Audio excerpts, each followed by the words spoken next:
প্রশ্ন, এক নেত্রীর হিজাবকে পণ্য তারকার সাথে তুলনা করলো অনলাইন অ্যাক্টিভিস্ট। হিজাব কি আসলেই এমন কিছু? ইসলামের দৃষ্টিতে একটু বুঝিয়ে বলুন। কলার গায়ে যে চামড়াটা আল্লাহ দিছে, সাগর কলার গায়ে যে বোরকাটা আল্লাহ দিছে, হিজাব, ওটা তো হিজাবই তো। বাংলা কলার গায়ে একখান হিজাব আছে না, চামড়া, ওটা কি আমরা খাই? ওটা তো ফেলে দিই, তাহলে ওটা তো বোরকাই নাকি? তো হিজাব। ধানের চালের গায়ে একটা ধানের আবরণ আল্লাহ দিছে কিনা? দিছে কিনা? একটা আপেলের উপরে একটা হিজাব আছে কিনা? একটা কমলার উপরে একটা হিজাব আছে কিনা? একটা কাঁঠালের গায়ে একটা হিজাব আছে কিনা? এই যে নেগেটিভ পজিটিভ তার, দুইখান তার, একটা নেগেটিভ আর একটা পজিটিভটা হলো পুরুষ তার, নেগেটিভটা হলো মহিলা তার। এটা নারী পুরুষ, কিন্তু দুইটা একসাথে না হলে বাতি জ্বলে না, ঠিক না? দুইটার গায়ে রাবারের বোরকা আছে না নাই? দুইটার এই হিজাবটা যদি খুইলা দুইটার নেগেটিভ পজিটিভ তার একসাথে করে দাও, এখানে কি আমার এই বাতি জ্বলবে না আগুন জ্বলবে? আগুন জ্বলবে। তাহলে হিজাব কোথায় নাই আমারে বলো? নারীর গায়ে যে হিজাব, তুমি এক ছড়া কলা যদি কলার চামড়া ফেলে দিয়া দোকানে ঝুলাও আর বলো এর চেয়ে উত্তম স্বাস্থ্যকর কলা পৃথিবীতে আর নাই, দয়া করে আপনারা সবাই কিনুন। এই এলাকার কেউ কিনবো? বরং পুলিশ আইসা দোকানদারে পিট, এবার তুই এটা কি বানাইলি, এটা ঠিক না বেটি? হ্যাঁ হ্যাঁ, হিজাব, হিজাব পণ্য তারকা না, হিজাব হলো নারী দেহকে সেভ করার জন্য ঠিক ওই আবরণটা, যে আবরণ নেগেটিভ পজিটিভ তারের উপরে থাকে, ঠিক না বেঠিক? যে আবরণ একটা কলার উপরে থাকে, যে আবরণ যে কোনো একটা মূল্যবান জিনিসের উপরে থাকে, ঠিক না বেঠিক? এই যে একটা টিস্যু পেপার কয় পয়সা দাম, কি সুন্দর একটা প্যাকেট আছে কিনা? হ্যাঁ, তুমি কইবা যে এটা তাহলে পণ্য, এটা পণ্য তারকা গো, একটা চিপসের প্যাকেট না থাকলে, খোলা চিপস যদি কোম্পানি বাজারে লইয়া সারা বাজার ভর্তি করে ফেলায়, কেউ কিনবে? নারীর হিজাব কি নারী দিছে না আল্লাহ দিছে? মৌলবী দিছে না আল্লাহ দিছে? তো কোনো যুক্তি তর্ক লাগতো না, কোনো পণ্ডিতই লাগতো না, কোনো ব্যাখ্যা লাগতো না, যে মালিকের মহিলা সেই মালিকই দিছে। তোর গা জ্বলে কেন? তোর গা জ্বলবে কেন? ঠিক না? ঠিক। তুমি এত সুন্দর কাপড়ের বোরকা তোমার সহ্য হয় না? মহিলা যদি যেগুলি বোরকা গায়ে দেয় না, একটা বার্নিশ করে মুখের মধ্যে, বুঝলেন না? বার্নিশ করে, যেটা আমাদের মা বোনদের যে শালীন বোরকা চেয়ে মোটা বার্নিশ গালের উপরে। আমি দেখি তো টেলিভিশনে প্রোগ্রাম করতে যাইতাম, বৈশাখীটা খালি বার্নিশ করে। তো তুমি সারা শরীরে হাতে বার্নিশ, পায়ে বার্নিশ, তো এটা তো বোরকা লাগাইছে, এটা তো হিজাব লাগাইছে, ঠিক না? ঠিক।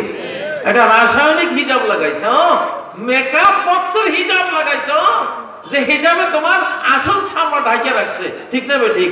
তো ওটা তো হিজাব, ওইটা নিয়ে তো কোনো কথা বলো না। সে কাপড়ের হিজাব লাগাইছে।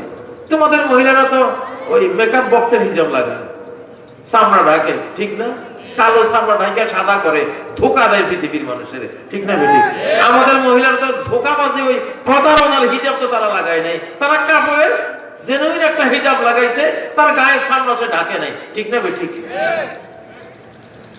এগুলি হইল আসলে দুর্ভাগা। মাছি সবসময় পচা গলার পক্ষে থাকে, ঠিক না? মাছি তো মধুর মধ্যে আসে না, সে কোথায় একটা দুর্গন্ধওয়ালা পচা জিনিস ওইখানে থাকে। এখন এদের অবস্থা হলো এটা। আর যারা মহিলা নিয়ে সমালোচনা করে মুসলমানদের, এরা খুব বড় ধরনের এজেন্ট, বেঈমানদের বড় ধরনের এজেন্ট, এরা নিকৃষ্ট এজেন্ট। এরা আল্লাহ তাআলা হেদায়েত করুন। নারীরাই হলো রাষ্ট্র, রাষ্ট্রই হলো নারী, নারীর হিজাব হলো রাষ্ট্র, নারীর ওই স্কার্টটা, নারীর ওই বোরকাটা, এটা হলো রাষ্ট্রের সীমান্ত প্রহরী, বিজিবির চেয়েও ক্ষমতাধর একটা সিকিউরিটি অফিসার। এটা নারীদের এই স্কার্ফ ঠিক রাখো, হিজাব ঠিক রাখো, আল্লাহ দায়িত্ব নেবেন তোমার সীমান্ত আমি বেঈমান রাষ্ট্রের আক্রমণ থেকে আমি সেফ রাখবো, আমি হেফাজত করব। নারীদের জন্য ঘর, পুরুষের জন্য ঘর লাগে না। পুরুষ রাস্তায় থাকতে পারে, ঠিক না? গাছতলায় পড়ে থাকতে পারে, মরুভূমিতে শুয়ে থাকতে পারে, পুরুষ রেল স্টেশনে পড়ে থাকতে পারে, লোহার রড যেখানে সেখানে থোয়া যায়, দোকানের সামনে থোয়া যায়, রাস্তায় থোয়া যায় লোহার রড, ঠিক না? কিন্তু স্বর্ণের টুকরা, ডায়মন্ড, এটা কি যেখানে সেখানে থোয়া যায়? এইটা জুয়েলার্সের ভিতরে, আলমারির ভিতরে তালা মাইরা, কেসি গেট দিয়া, এরপরে দরজা মাইরা, এরপরে বন্দুকলা পাহারাদার রাখতে হয়, ঠিক না বেটি? তো মহিলা তো আমাদের ডায়মন্ড, আমাদের গোল্ড, ঠিক নয় কি? গোল্ড যেটা, এটার সংরক্ষণ করার দুনিয়া ভরে নিয়ম আছে না নাই? আছে না নাই? আমাদের মা বোনটা আমাদের গোল্ড, পশ্চিমাদের মহিলারা ওদের চটি জুতার সে ওদের কাছে মূল্যহীন। পশ্চিমা মহিলারা ওদের কাছে চটি জুতার একটা দাম আছে, ওদের মহিলার কোনো দাম নেই, বুঝেন না? আমাদের মহিলার তো ওইটা না, আমাদের মা বোনরা আমাদের গোল্ড, আমাদের ডায়মন্ড, ঠিক না? আমরা এদেরকে সেভ করে এটাই আল্লাহর কাছে শিখছি। এবং আগামী পৃথিবী 7 মহাদেশ এই বোরকাওয়ালীদের দখলে যাচ্ছে ইনশাআল্লাহ। যেই জাতি নারীদেরকে হিজাব পরাবে, শালীন ড্রেস পরাবে, 7 মহাদেশ আল্লাহ তাআলা পুরস্কার হিসেবে ওই জাতির হাতে তুলে দেবে। অর্ধ পৃথিবী তুলে দিছে এই বোরকাওয়ালা জাতির হাতেই তো, ঠিক না? আর বাকি অর্ধ পৃথিবী এখন তুলে দিবে এই বোরকাওয়ালা জাতির কাছে। আফগানিস্তান তুলে দিয়েছে তালেবানদের হাতে, কি জন্য? সবচেয়ে বড় কারণ যেটা, তারা নারী হেফাজত করে। পৃথিবীর কোন রাষ্ট্র এত হেফাজত করে না, ওরা যে হেফাজত করে। এই জন্য প্রথম পুরস্কার ওদেরকে দিচ্ছে। এর আগে পুরস্কার ইরানকে দিচ্ছে, ইরানও নারী হেফাজত করে, ওদের অন্তত হিজাব, পর্দা, পশিদা তাদের সমাজে আছে না নাই? তারপরে বাংলাদেশকে এখন আরেকটা ইসলামী সমাজ দেবেন, আমাদের বাংলাদেশেও হিজাব আছে, আলহামদুলিল্লাহ, আলহামদুলিল্লাহ, ঠিক না বেটি? ফিতনা মানে হলো আগুনে নিক্ষেপ করা। এই যে কয় না শেষ জামানার ফিতনা, শেষ জামানা, আমি গতকালকে এক মাহফিলে বলেছিলাম, ফিতনা মানে আগুনে ফেলে দেয়া। ইয়াউমাহুম আলান নারি ইফতানুন, সূরা জারিয়াতের 13 নম্বর আয়াত। যেদিন বেঈমানদেরকে বেহেজাব, বেহায়া এগুলিরে যেদিন ফিন্নার, জাহান্নামের আগুনের মধ্যে ইফতানুন, ইফতানুন মানে প্রবেশ করানো হবে। তাহলে ফিতনা মানে আগুনে প্রবেশ করানো। একজন নারীকে বেপর্দা করা মানে একটা ফিতনা, ফিতনা মানে এই নারীটাকে সে আগুনে ফেলে দিল। কোথায় ফেলবে? আগুনে ফেলে দিল। এই বেপর্দার শেষ ফল কি? তার জন্য আগুন, আগুন হয়ে আসবে। এটা আমাদের সমাজে পর্দা উঠে যাওয়া মানে গোটা সমাজকে আগুনে ফেলে দিল, ঠিক না বেঠিক? তো আমরা এইসব ইনশাআল্লাহ এরা বলবে, কিন্তু এগুলি বলার আর টাইম নাই, এগুলি বিজয় হওয়ার সময় নাই ইনশাআল্লাহ। এখন হিজাবের শতাব্দী, এটা এই শতাব্দী ইসলামের মানে হিজাবের, এই শতাব্দী ইসলামের মানে কোরআনের, এই শতাব্দী ইসলামের কোরআনের মানে ইমাম মাহাদির, ইমাম মাহাদির মানে ঈসা আলাইহিস সালামের, ঠিক না বেঠিক? এখন আর কেউ মুনাফিকি করে পার পাবে না ইনশাআল্লাহ। মৌলানা আতাউর রহমান বিক্রমপুরী সিলেটের তরুণ আলেমকে গ্রেফতার করে তাদের উপর জুলুম নির্যাতন করা হয়। আলেমদেরকে মুক্তির জন্য আপনার মতামত বা বক্তব্য জানিয়ে ধন্য করবেন। আবার কি শুরু হয়েছে? হ্যাঁ, আলেমদের নির্যাতন। হ্যাঁ, বহুত বুঝেছিলাম, আগের সরকারটা গেছে একমাত্র আলেম নির্যাতন করে। فَإِمَّا نَذْهَبَنَّ بِكَ فَإِنَّا مِنْهُمْ مُنْتَقِمُونَ। ও নবী, তোমাকে যদি আমি নিয়ে যাই দুনিয়া থেকে, তাহলে মনে রাখবা এই কাফেরদের কারণে যদি তোমাকে নিয়ে যাই, তার মানে আমি এদেরকে প্রতিশোধ নিয়ে এদেরকে ধ্বংসস্তূপে পরিণত করে দেব। হ্যাঁ, আর যদি তোমাকে দেশ ছাড়া করে, এদেরকে আমি দেশ ছাড়া করে দেব।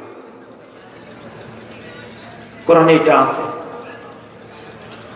وَإِذَا لَا يَلْبَثُونَ خِلَافَكَ إِلَّا قَلِيلًا। হে নবী, এরা আপনাকে মক্কা ছাড়া করতে চায়। যদি মক্কা ছাড়া করে, তাহলে এই পৃথিবীতে আপনাকে মক্কা থেকে বিতাড়িত করার পরে সামান্য এই পৃথিবীতে থাকবে, এরপরে পৃথিবী থেকে আউট করে দেব আমি। মক্কা থেকে নবীজিকে বের করে দেওয়ার 1.5 বছরের মাথায় বদরের যুদ্ধ হইয়া ওই 70 জন যারা নবীজিকে মক্কা থেকে বহিষ্কার করেছিল, ওই 70 জনে জাহান্নামে চলে গেছে। ঠিক যাবে? ঠিক। এবং নবীদের ব্যাপারে যে আয়াত, এটা নবীগণের ওয়ারিসদের ওয়ারিস আলেমদের ব্যাপারে সেই আয়াতে কার্যকর থাকে। ফেসিবাদীরা ধ্বংস হয়েছে আলেম নির্যাতন করে, ঠিক নয় কি? যদি এখনো আবার আলেম নির্যাতন হয়, তার মানে এরা 15 বছর সময় পাবে না, 5 মাসও সময় পাবে না ইনশাআল্লাহ। 5 মাসের মধ্যে একটা ধ্বংসযজ্ঞের মুখোমুখি হয়ে যাবে। সাবধান করে দিচ্ছি, কোন আলেমের গায়ে হাত দেওয়া যাবে না। আলেমরা কে কি বলেছেন, সমস্যা থাকলে আলেমদের মধ্যে মুরব্বী আলেমরা বসে তারা সেটা ফয়সালা করবে, ঠিক নয় কি? আলেম মারে জালেমে, আলেম নির্যাতন করে জালেমে, তারা জালেম।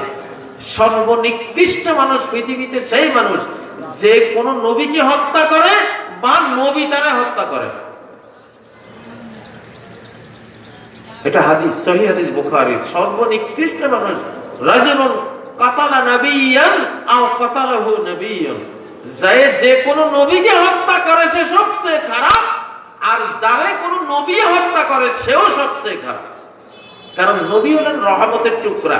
এই রহমতের টুকরা যদি কাউকে মারতে যায়, তার মানে ওই লোকটা আল্লাহর রহমত থেকে পুরো বঞ্চিত হয়ে গেছে, ঠিক নয় কি? এই হাদিসটা নবীদের ওয়ারিসদের ব্যাপারে সত্য। সর্বনিকৃষ্ট মানুষ পৃথিবীতে এখন ওই ব্যক্তিরা যারা একজন আলেমকে হত্যা করে, যারা একজন আলেমকে হত্যা করে, একজন আলেমকে নির্যাতন করে, তারা এই পৃথিবীর সর্বনিকৃষ্ট। অতএব সাবধান, এসব যারা করেন অতি অল্প সময়ের মধ্যে আপনারা এই সাজা ইনশাআল্লাহ ভোগ করবেন, আরো ভয়াবহ ভাবে ইনশাআল্লাহ।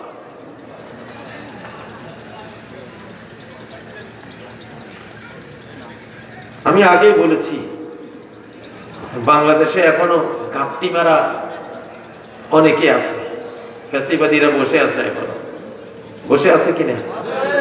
আছে তো। তারা ভাবছে যে এখন আবার একটা সময় আমাদের আসবে, সেই জন্য আমরা আবার একটু মাথা ছাড়া দিই। তাদেরকে আমরা আল্লাহর হাতে দিয়ে দিছি ইনশাআল্লাহ। বাংলাদেশে আল্লাহর ফেরেশতা নামছে, আল্লাহর ফেরেশতা বাহিনী, আকাশ বাহিনী নামছে।